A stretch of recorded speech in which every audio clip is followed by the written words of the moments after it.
Welcome to Hip Hop Movie Club, the show that harmonizes the rhythm of hip hop with the magic of movies. Today we're discussing the 2011 documentary Beats, Rhymes, and Life, The Travels of a Tribe Called Quest. We're three old heads who put their old heads together to vibe on these films for you. I'm Dino Wright, podcaster, filmmaker, longtime hip hop fan. That microphone is on, so of course communication. I'm JB, 80s and 90s nostalgia junkie, longtime hip-hop fan, and A Tribe Called Quest has had by far the biggest musical impact on me than any other artists, and it isn't even close. While some people speak in movie quotes, I speak in Tribe lyrics. Yes, sir. It's true. Definitely true. And I'm Boogie, a DJ, longtime hip-hop fan, and I absolutely love these guys, and I can't put into words how they make me feel. In this episode, we'll answer the question, just how impactful was A Tribe Called Quest? And please hit that subscribe button down below so you won't miss an episode of Hip Hop Movie Club. And released in 2011 and directed by Michael Rapaport, Beats, Rhymes, and Life, The Travels of a Tribe Called Quest chronicles the influential hip-hop group's journey from their formation in Queens to their rise to prominence and eventual breakup. Through interviews with group members and fellow artists, the documentary explores both their innovative musical contributions and complex interpersonal dynamics between members, particularly Q-Tip and Phife Dawg, while also touching on personal challenges like Phife's battle with diabetes. The film serves as both a celebration of their artistic legacy and an intimate look at the human relationships that shaped and sometimes strained the group. Here are 5 things you need to know about Beats, Rhymes, and Life, The Travels of a Tribe Called Quest. Number 1, the power of innovation in hip-hop. Tribe Called Quest were pioneers in blending jazz with hip-hop, creating a unique sound that set them apart from their contemporaries. Number 2, the complexity of interpersonal dynamics. One of the central themes of the documentary is the tension between Q-Tip and Phife Dawg. Their differing personalities and visions for the group contributed to both their musical brilliance and eventual breakup. Number 3, Phife Dawg's battle with diabetes. The film touches on his struggles with diabetes, adding a deeply personal layer to the group's story. Number 4, legacy and influence on future generations. Despite their ups and downs, the Tribe Called Quest's influence on hip-hop and music as a whole is undeniable. And number 5, the impact of hip-hop as a cultural movement. Beats, Rhymes, and Life is a testament to how hip-hop is more than just a genre of music, it's a cultural movement. All right. Boogie, as usual, why don't you kick us off talking about takeaway number 1, the power of innovation in hip-hop from Tribe. You know what? Because this is your favorite group, I'm going to pass the rock right back to you, JB. Let you kick it off. Thanks, Boogie. Definitely my favorite group. Anybody that knows me knows that I'm a huge Tribe stan. When their first album dropped, I just couldn't stop listening to it. Luck of Lucien, all those classic songs, Bonita Applebum, it just transfixed me, and I was hooked. And I just couldn't get enough of that. And then Low End Theory comes out, and Midnight Marauders, and on and on and on. And talk about innovation in hip-hop. I can't find a more innovative group. As far as a duo in terms of the lyricists, the dynamic between Phife and Tip is unparalleled. Blending the jazz, you can see throughout this documentary too, how Q-Tip just had a passion for crate digging, finding these unique jazz songs to lay the tracks down behind their creative vision for lyricism. Their fun aspect and the dynamic between the two, like I said, is just phenomenal. It's that fusion, and Tip had this almost nasally but smooth vibe to his tone, and the contrast was the higher pitch in Trinidad sometimes coming out in Phife, and they had all types of sports references, pop culture references, and just giddiness that just made us smile. So thank you so much, Tribe, for all you've done. So glad they got inducted into the Hall of Fame. Unfortunately, it was posthumously for Phife. I can't say enough about Tribe. So, Boogie, why don't you share some of your thoughts as well? Thank you for passing it to me. Yeah, no doubt. So, yeah, I mean, the fact that one thing that really struck me was, I think it was J. Roby was talking about how many famous artists actually lived in the St. Albans area, Queens. And he showed the wall. It had, James Brown, Billie Holiday, Ella Fitzgerald, Fats Waller, Lena Horne, John Coltrane. And he said he and Phife used to always walk by that wall and look at it. Said one day we're going to be up there on that wall. And it was like they had such a strong admiration for jazz. even before they even started, actually writing rhymes. They just wanted to get up there and be on the same wall as these guys. And it was really cool. And just the fact that they grew up, in the same area that Run DMC and LL Cool J were from, yet their sound was completely different than both of them. It's crazy how different their sound was, despite the fact that they came from the same neighborhoods, and the whole blending of jazz into their sound. I think it was said that, jazz musicians use the improv to search for something melodically, whereas MCs are always doing the same thing, but they're searching to find something lyrically. And it showed how they use the beats and the smoothness of the music to influence their sound and how their lyrics came across. And I was always in admiration of them. But just hearing that line is like, oh yeah, that's so true. And then you, as you mentioned, JB, the contrast between Q-Tip's voice and Phife Dawg's voice, it was a perfect blend, So yeah, I mean, they did their thing, and I'm glad that we were able to witness the greatness of Tribe Called Quest. For real. I know you're a huge Tribe fan as well, and you got your shirt on. Hey, I'm wearing a basketball jersey for tribute to Phife. He used to wear all the types of jerseys and whatnot. I got my old school Julius Erving.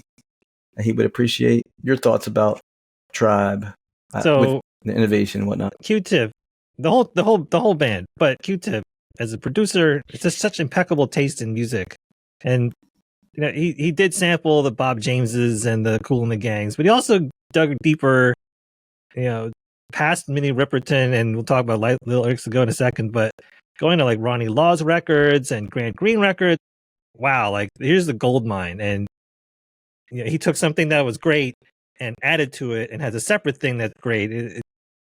It's really wonderful to hear, and it's still fresh today. Like you could turn it on now and just listening or watching the documentary again and hearing the songs all over again, almost for the first time all over again. It's just some amazing records that they made, and I'm glad they included lyrics that go specifically in this documentary because they have Minnie Riperton, who was cut down by cancer very, very young age.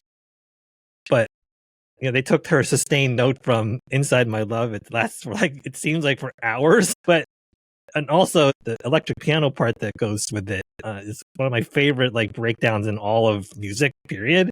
So I'm really glad that Michael Rapaport included that in this because it's my favorite song and my favorite album, my favorite rap group. So it was a joy to watch this documentary. It was a pure joy. And also they were influenced by Mr. Magic and DJ Red Alert on the radio.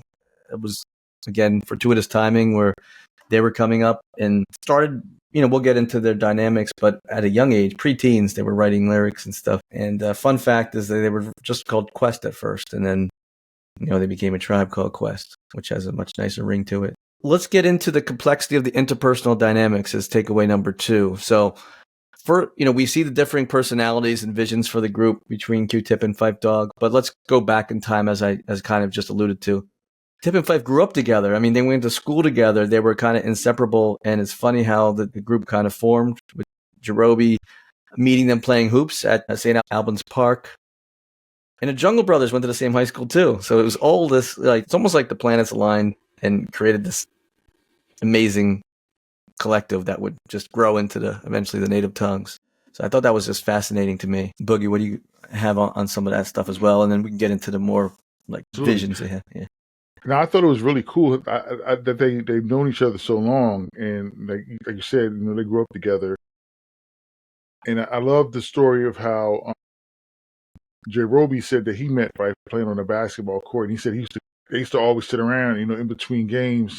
He was trying to kick a little beat, and then Phife would try to rhyme to it.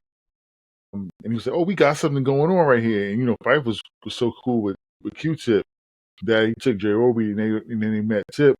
And then they fast forward to high school, and Ali Shaheed is busting into the neighborhood by subway to go to school, and then he comes across Q-Tip at the high school, and like you mentioned, the Jungle Brothers are there, Mike G and Baby Bam, Africa Baby Bam, And it's like, yeah, it was like a perfect, mixture of all of them coming together at one time.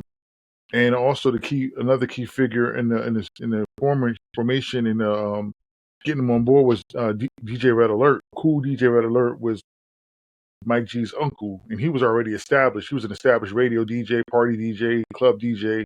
They were in the JBs were trying to put some music together to get to Red Alert, and Q-Tip was like, "Yo, I got some stuff too." Like, yeah, we I didn't know he was your uncle, and he ends up jumping on a song with them, and takes off. Meanwhile, Phife is doing his thing. He's not he could rhyme, but he wasn't as super interested in it. But eventually, thank God for all of our ears, Phife eventually jumped on board, and we got to hear his greatness on the mic as well. But no, it was really cool, hearing that little backstory, how they all got together. Yeah, I was fascinated by that. It was funny because remember in the Me, Myself, and was it Me, Myself, and I? No, where he says, "I'm the one that says black is black," and that's from like the Jungle Brothers track, which may have been his first appearance on record, and maybe I'm not 100% sure, but that was early Jungle Brothers. Yes, that tip was on, yeah. But then, we're talking about the complexity of interpersonal. The tension starts to rise a little bit because it seemed like Tip was laser focused on his craft, laser focused. Whereas Phife was, a late teen, when they're really coming up and starting to produce albums, maybe late teen, early 20s, and he was doing those types of things, and he's kind of like had to be prodded to say, "Hey, let's get to the studio. Let's do this. Let's do this." So it became a little bit of a source of tension there. And then he had to kind of be reined in from time to time. And then later on, was it after Midnight Marauders? Phife moves down to Atlanta, right? Right before the album comes out. Right before the album came out. Yep. Was in 93 or 94? 93, yeah. And that kind of made it difficult because, again, Phife just wants, Tip wants to just have them accessible, come to the studio, and then it becomes more challenging. And then the later albums were not nearly as well received, and it was kind of like Phife's role was kind of getting a little bit lesser of an impact on the group. He definitely felt like he was lesser part of the group. Yeah. But you see both sides of the story, whereas it seemed like Tip was a little bit more, I guess, militant in his styling, and Phife's like, let's just do this. Let's do this. There was a lack of communication, and that always hurts things. And then leading up to the next takeaway is another major complication was Phife Dawg's battle with diabetes. Boogie, you want to talk a little bit about that and how that impacted their dynamic? Yeah, this one touched me in more ways than one. Being pre-diabetic myself, and having diabetes in my family. But yeah, it was one of those things. Like, I remember the first time I realized, that he was diabetic is when he said, "When's the last time you heard a funky diabetic?" I'm like, wait a minute, what did he just say? But he said he and his mother have, had type 1 juvenile diabetes. Phife, unfortunately, and he admitted it. He had an addiction to sugar. Those were his own words. He's like, "I'm addicted to sugar," and he had to have it, despite the fact that he wasn't supposed to. And Tip used to be really hard on him. Hey, eat right, eat right, eat right. Watch what you eat. Exercise, get up, do something, move around. And Phife even mentioned that because he was so hard on him, it actually ended up causing a little bit of resentment, and he ended up, pulling away, as most addicts do when you're trying to help them out in a situation when they're addicted to something. But yeah, the sickness, it hindered him in a few ways. He couldn't make appearances sometimes, or he would be out of it, or he'd be visibly unfocused and almost out of it while performing. And most people that don't realize that performing on stage, it takes a lot out of you physically and mentally. And if you're not on your 100% A game, it shows and you feel it really hard. But yeah, he ended up, he would go through treatment and everything, trying to get himself together. And even Jeb Roby even mentioned, like, when he was in Atlanta, he would go down there and try to, cook the right food for him to eat and try to take care of him. But eventually, the sickness, after the group broke up, they actually ended up pulling back together to go on a tour because Phife sickness started to really take a grip on him, and he needed, to make some money to take care of himself. So they all eventually would pull back together to try to perform, but it was too much for him, and eventually he needed a, kidney transplant because of it, which is very unfortunate. Luckily, his wife was a match for him and was able to give him a new lease on life and gave him a few more rounds to kick it and, keep going. But as we all know, he's no longer with us, unfortunately. Diabetes is one of those things I tell people all the time. You can live with it. You can have a pretty somewhat of a normal life, but you have to manage with your body. You have to take care of yourself. And because he had that strong addiction to sugars, he drinking a lot of soda, so they call me Dr. Pepper. Yeah. He admits it in his rhyme. We see what the end result of not taking care of yourself was.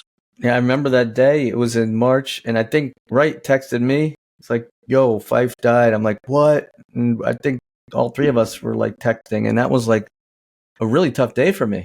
And I've had personal tragedy, and like that was like I lost like a good friend. Like I was in tears. With celebrities and musicians that I admire so much, I mean, that was rough. Yeah. Yeah. Shame. He was only in his 40s.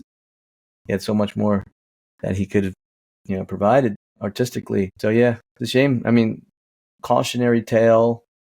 But again, just like a lot of addictions, as much as it could be clear to us that just break out, it's much more difficult than it seems when you're so addicted. Yeah. But it was so sad to see because, like you said, they do these tours like back in 2008 or something, like to try to raise more funds. And but he's like, and they're doing appearances throughout, and then like he was rushed to the hospital when he went to do that Dennis Miller show, and some of these late night shows he just couldn't perform, and then some concerts he's literally leaning on Jerobi because he didn't have the energy because his sugar levels were fluctuating, and I'm like. And then there was one point he was like literally receiving like dialysis treatments, I think, like 3 times a week. I'm like, he shouldn't really be performing. I mean, you almost wish there was like rapper's pension or something like that. Like, I wish he didn't need the money. Like, I wish there's some other ways that he could have just relaxed and got the treatment he needed and not had to tax his body while he's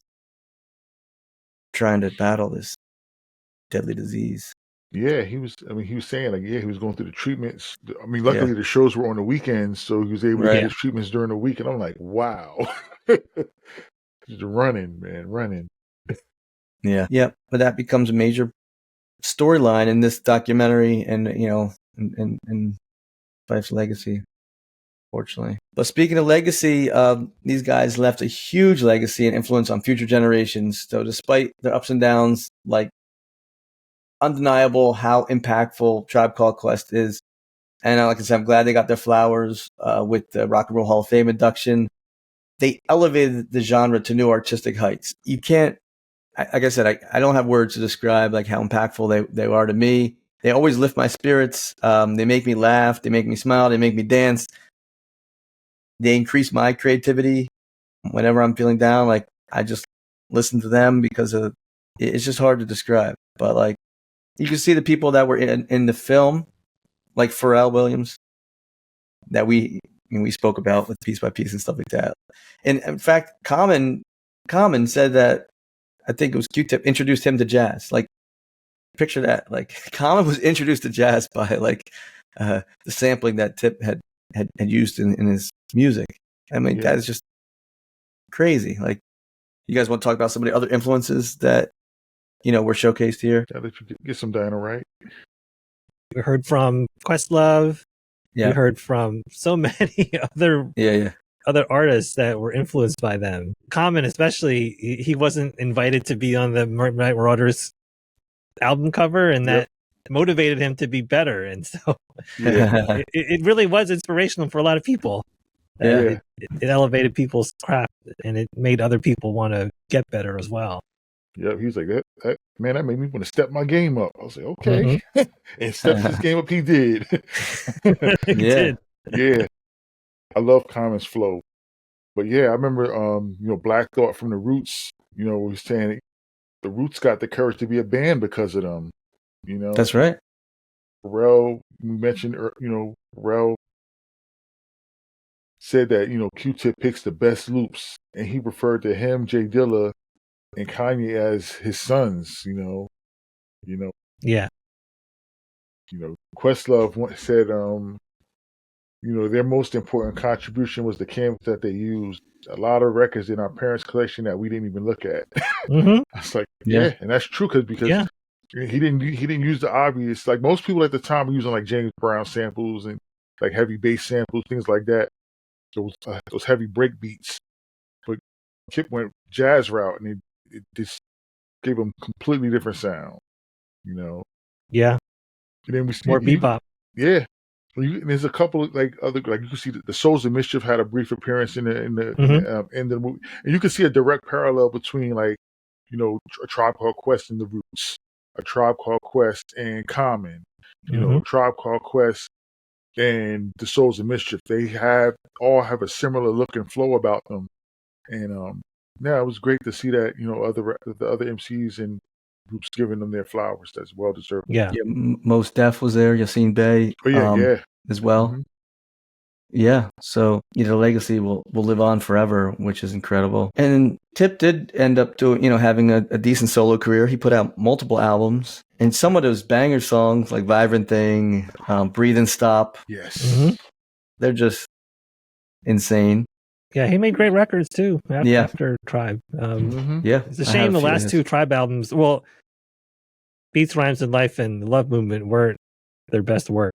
Right. But I want to say that Thank You for Your Service, We'll Take It From Here is a fantastic record. Oh, yeah. Really great record. And I'm glad they ended on a high note, literally, because I was disappointed in the Love Movement. And I need to really go back and listen to it again because it does have some Dilla production on there, the production on there. But man, I would put the Space Program up against any of their songs. It's that good. And so I'm glad that they at least, when they got back together for one more album before Phife died, they went out on top. Yeah. That's the album. I was like, wow. That was a great album. It's a great album. Absolutely. That one had some political commentary as well. Yeah. Which was great. Yeah. And relevant again. Yeah, this for political moment. Yeah. Yep. And that's a good lead in to the final takeaway was Tribe's impact on hip hop as a cultural movement. You see, when they were first forming, they really brought Afrocentrism to the forefront, a different sense of fashion and other cultural expressions, and this whole native tongues collective. So it was a stark contrast to some of the other movements that were happening. You had Public Enemy, which was, a lot of protest rap and very powerful and belligerent a bit. And the West Coast gangster rap, NWA, and they totally had a different chill vibe. They jived right when they met De La Soul, and Moni Love, and Queen Latifah, leaders of the new school, and Jungle Brothers, Black Sheep. So together they all formed a Native Tongues, which was just all about, like you say, Boogie, like backpackers or like hip nerd, kind of nerdy style, and wearing some like baggy clothes and whatnot. But it's just like, hey, we can have fun and we can do this conscious rap. We don't need to do the F the police. That's been done. You can kind of just be unique and be yourself. So I was always drawn to that as a form of the cultural expression. And that's had a lasting impact as well. Yeah. I call them like the Afrocentric hip hop hippies, Yeah. Because that's essentially what they rap about, peace and togetherness. And I mean, yeah, there was, they definitely, made some songs that, spoke about what was going on. But for the most part, they were, very positive and uplifting. And a stark contrast, like you mentioned, to what was going on with some of the other acts that were around at the time that they started. They put, one of the greatest collabo songs of all time with Buddy, that song, man, that song rings, and just looking at how, like we mentioned with the parallels between some of the later acts that would come after them, there's no doubt that the native tongue movement and the Tribe Called Quest being at the forefront of that, the influences is so apparent. There's no denying it. Yeah. I mean, I just love their style, love their flow, the dynamic between Phife and Tip. So there'll never be another. Well, like Check the Rhyme has always been like my favorite that I would go back to. That's one of those songs I would literally listen to on repeat, even when I had a cassette back in the day, and I would write down the lyrics and I'd go back and play them both in my head. And I remember you and me, Boogie, we down at Right Record us doing it just for fun. I was just like, I was blown away by that back and forth. I can go on and on about like some of my favorite songs, Award Tour. Yeah. Like I said, Luck of Lucienne. I mean, that's just so creative. Way back in the first album, and Bonita Applebum. How it's like they talked about that being like a fun flirtation.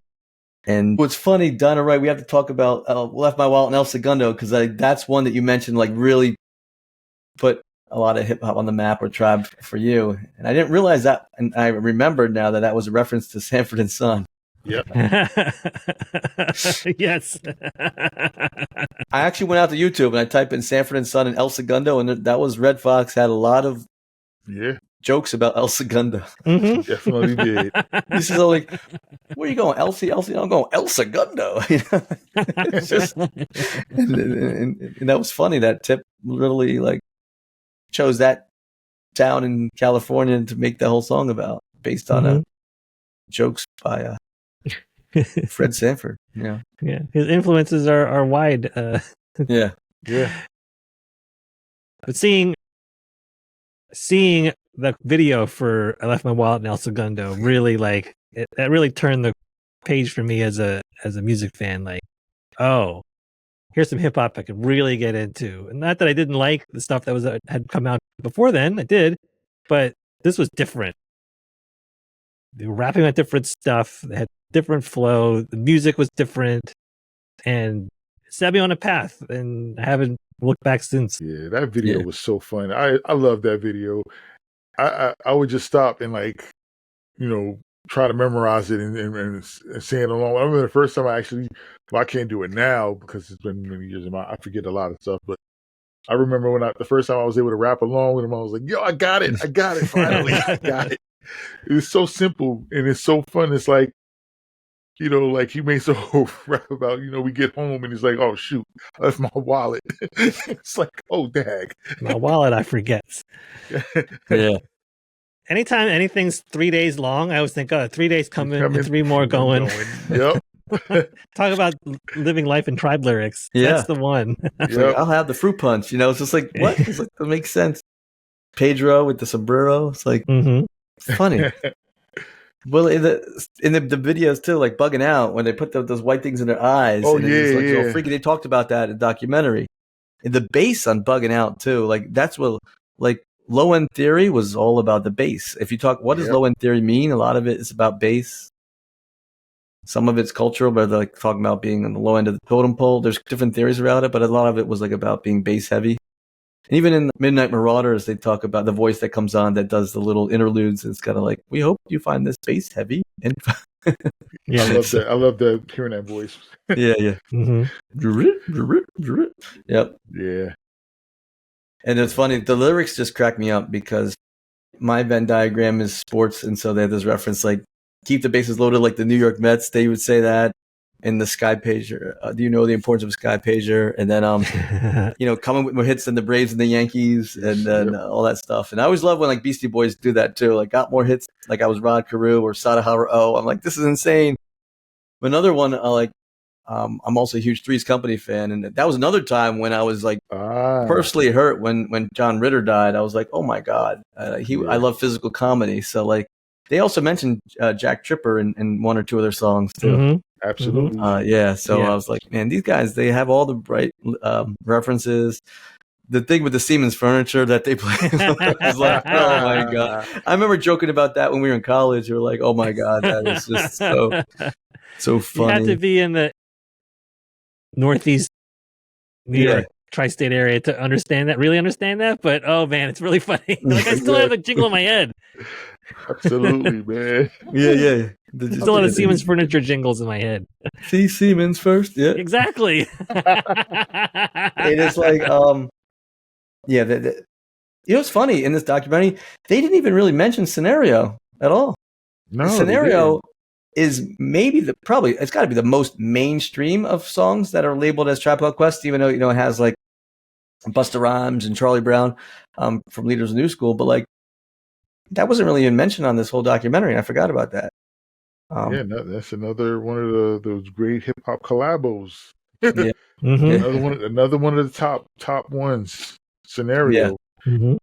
It was funny because that video I was cracked up at too, because it had like the early Microsoft Windows style with the different options and fields, and meters and everything moving, meters and whatever. And it's funny because flipping the towns, like, it ends up like New York, North, Kakalaka, and Compton. check it. That's one that you could just go on and on and on. That's a fun one to do, like a karaoke or something. But like keep up with it. Like yeah. But so much fun, so legendary Tribe. Yeah, and I know we mentioned it before. We mentioned it already. Dynamite, that lyrics to go, man, that sample. Whew. I remember the first time I heard that, I almost cried because I mean that song. I love that song, that Minnie Riperton, Inside My Love. Oh my god! And I don't know what like to put that part as sample. Oh man. It's a great song that they did something else with and made another great song. That sample is perfection. Yeah. It's still my favorite Tribe song. Absolutely. And even that last half of the album of Midnight Marauders is so good. Oh yeah. It just goes into, man, it's like a solid unit and no skips. None.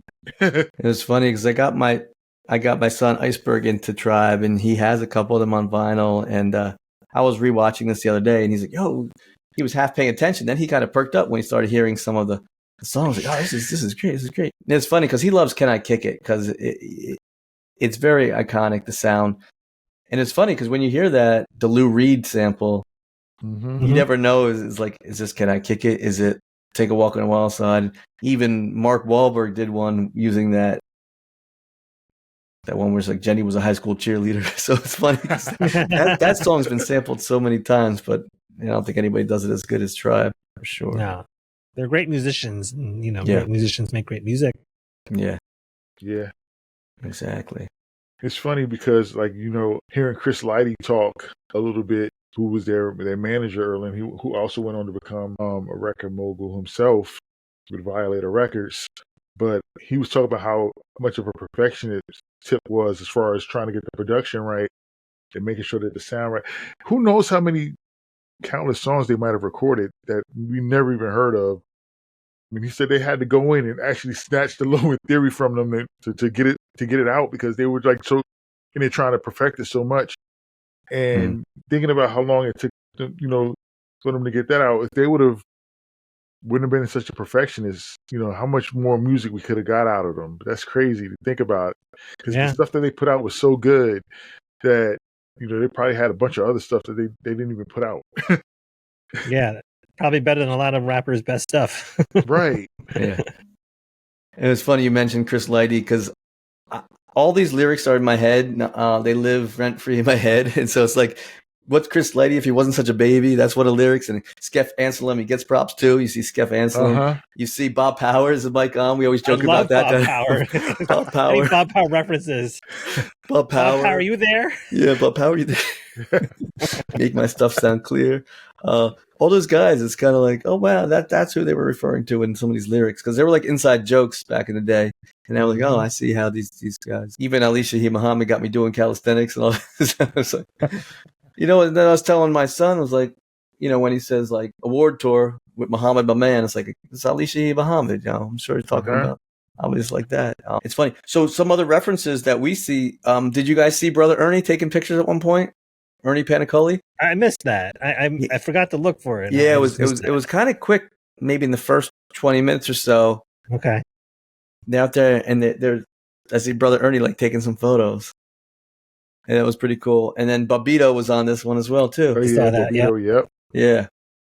Yeah, they've been popping up a lot on the things we've been doing. So yeah, Tribe's got there's Malik Taylor Boulevard, right? Where they goes Linden Boulevard.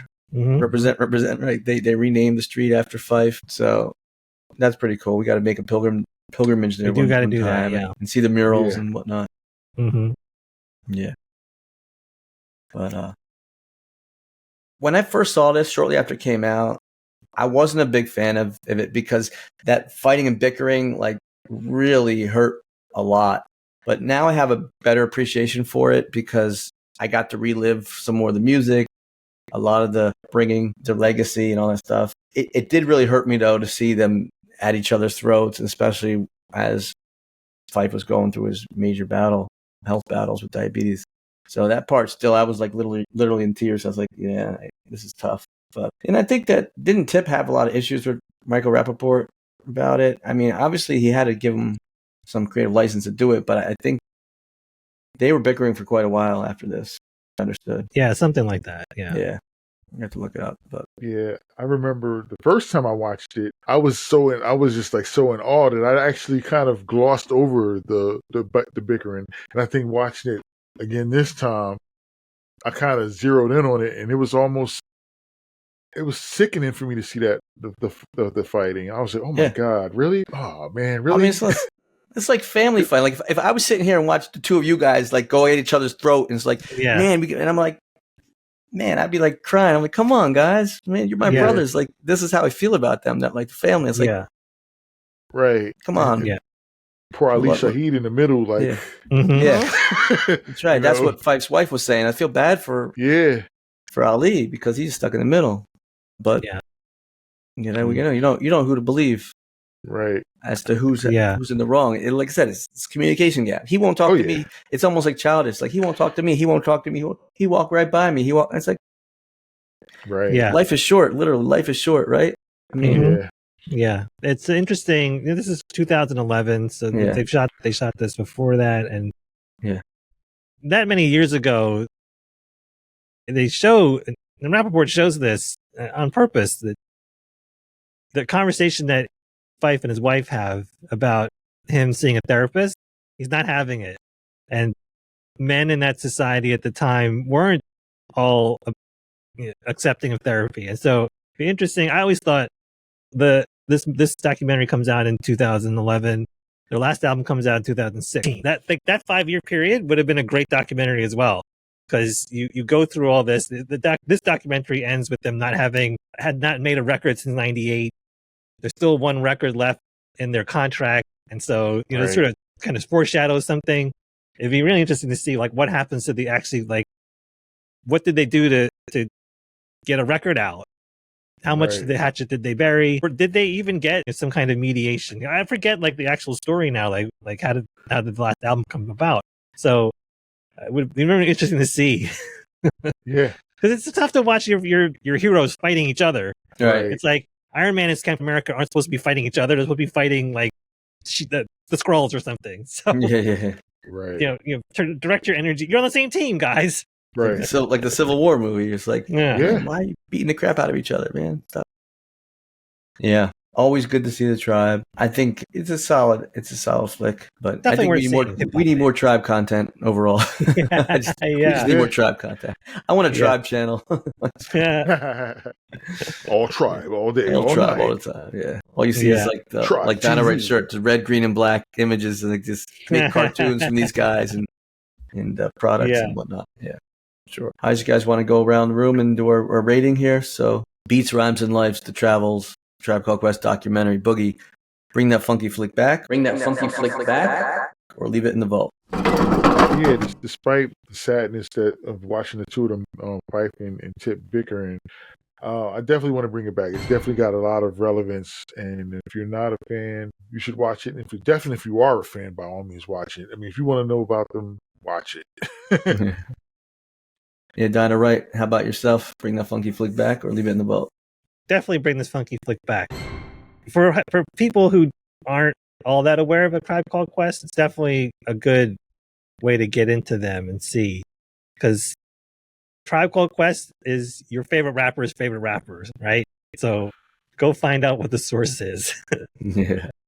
Yeah, I'm saying the same thing. Bring that funky flick back, of course. Anything tribe related, unless it was something that was going to totally badmouth them, right? This is you get to see the dynamic between the lyricism. You get to see their upbringing. You get to see their influence on others. Even the animation they had at the beginning, which was kind of neat. Yeah. The whole crew, Jerobi White, Alicia Muhammad, some of the guys that aren't quite as visible that were super influential, and bring us back. Excellent work here. Hip Hop Movie Club is produced by your HHNCs, JB, Boogie, and Dino Wright. Theme music by Boogie. Thanks for watching the Hip Hop Movie Club show. Ring the bell so you get notified when we post new content. It's the sound of a power-up for us, so thank you. We've got a bunch of live events coming up. Click the link in the description and come hang with us. And if you enjoyed this episode, we have more where that came from. Hit that thumbnail that's about to come on the screen. And remember, don't hate, postulate. Ooh, postulate. Postulate. Sound like Pastanus, who's part of De La Soul, Yeah. part of the native tongues, the whole collective. Yes, sir. Right. It's a shame we lost Plug 2 and Phife, man. I know. Man. Terrible. Yeah, so impactful. So go back and listen to their entire catalogs now. Right now. For sure.